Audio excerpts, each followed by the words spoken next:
why you need a survey on that new dream home, and how it can potentially save you thousands. In addition, if you watch to the end, we're going to show you a killer defect you can potentially identify when inspecting that new home.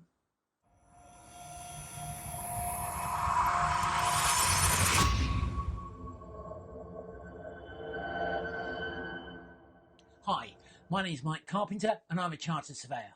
I've been helping home buyers like you for the last 30 years. In that time, as you can imagine, I've seen most of the defects and problems you're going to face as a home buyer. In this section, we talk about the survey and how to instruct a surveyor and get the most out of them. So please don't forget to subscribe here and download the free information below. So let's get cracking. Step 6, the survey. Do you need a survey? Well, that's a good question, and one I've been asked thousands of times over my long career. But I consider a survey to be absolutely essential. Why? Because the surveyor is the only person that's actually going to inspect that property from an impartial and professional perspective for you. Yes, you'll have a solicitor going around looking at the legal side of things, but he's not going to go inside the property. You'll have a mortgage advisor dealing with the finances, but again, he's not going to go inside the property. Ah, I hear you say, I'm going to have a mortgage valuation. Well, that's for the lender and not for you. And most lenders now don't even give you a copy of that valuation. And it's there really to secure the borrowings, not to protect you.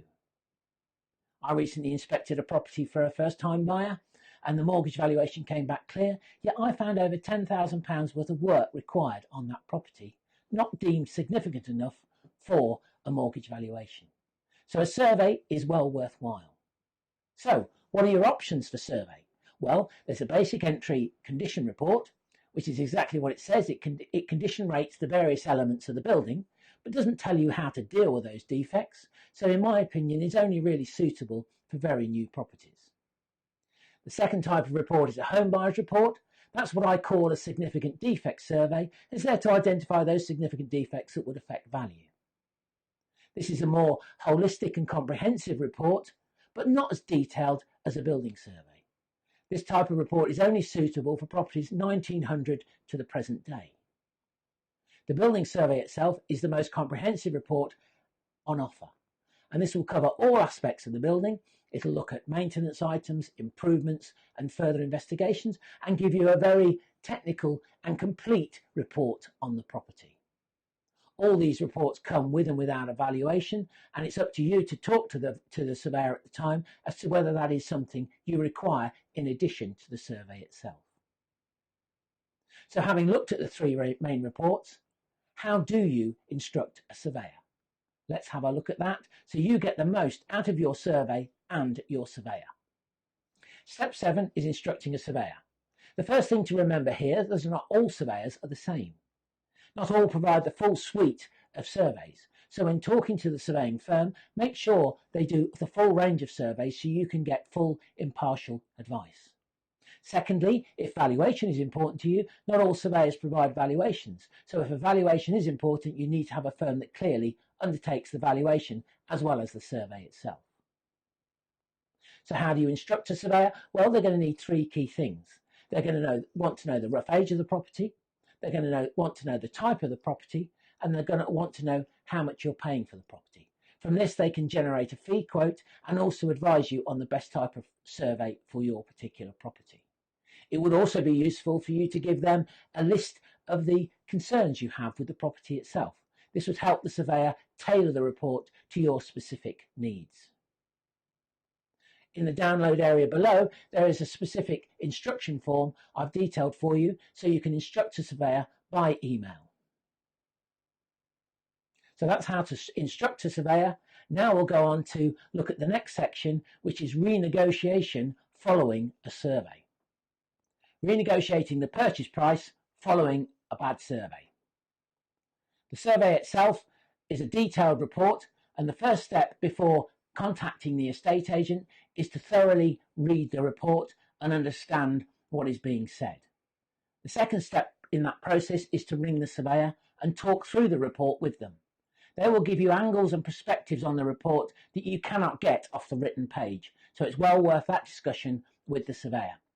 There may be defects in that report that you think are absolute deal killers, when in fact they're very typical for a property of this age and type and no reason for undue concern. Similarly, there may be some defects in there that are deal killers and he's actually going to recommend you don't proceed with the purchase. So that's step one. Once you've considered and reflected on the report and the surveyor's advice, it's time to contact the estate agent. And the first question to your estate agent absolutely has to be this: will the vendor be prepared to negotiate based on the further investigations we require on the property? So that's very important. You ring the estate agent and say, look, I've had my survey, we've found defects with the property, they're likely to be a significant cost. Is your vendor prepared to negotiate? That's an absolute critical question, because then you've got a decision to make. The vendor comes back and says no. You then either say, well, okay, we love the house, we still want it, we're prepared to pay the full asking price and all the costs of the further investigations. Alternative, you may think, well, actually, if they're not prepared to negotiate, I'm going to pull out. So on the assumption they will negotiate, you go off and get your specialist reports. Now down below in the download, you will see various specialist companies and recommendations for specialist reports for the most common defects found in property.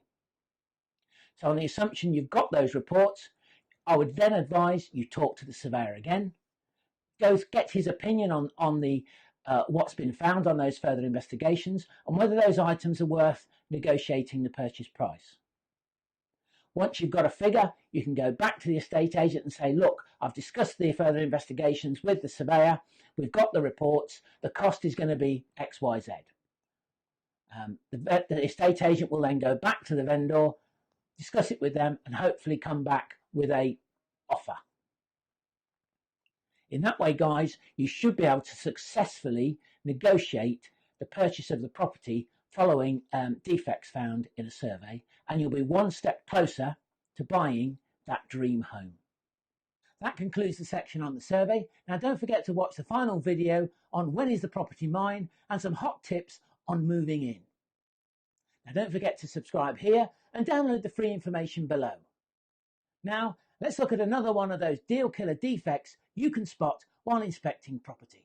Asbestos is a potential deal killing defect and is very often found on outbuildings such as garages and sheds, as seen in these photographs. However, occasionally it can be found on the main roof of houses, in which case it becomes a much more serious problem and that roof would have to be completely replaced. It can also be found internally within a property. Whilst more difficult to spot, if it is found, it can be expensive.